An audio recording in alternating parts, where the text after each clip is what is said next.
So yun guys, magandang hapon, magandang buhay. So ngayong hapon ituturo ko sa inyo kung paano gumawa ng Life of 4 battery, no? Dahil magpapalit na tayo ng battery ng ating motor, luma na. So almost 2 years na rin yung ating motor.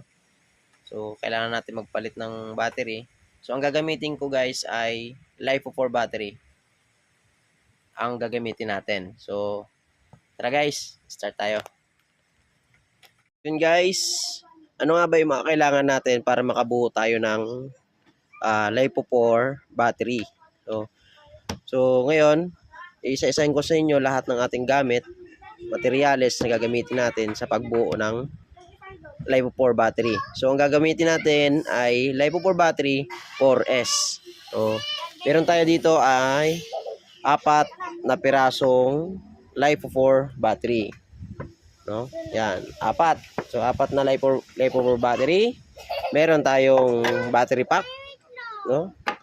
Meron tayong wires, active balancer, at syempre, hindi mawawala dyan yung screw and nuts para sa ating mga LiPo4 battery. Then battery para screw para sa ating or bolt para sa ating battery pack. Nakakabitan ng ating negative at positive terminal.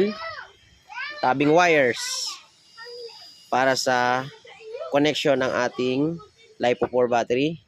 And then adhesive tape.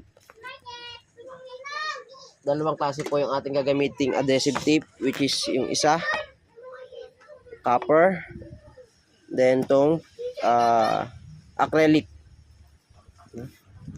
Then guys, umpisa na natin.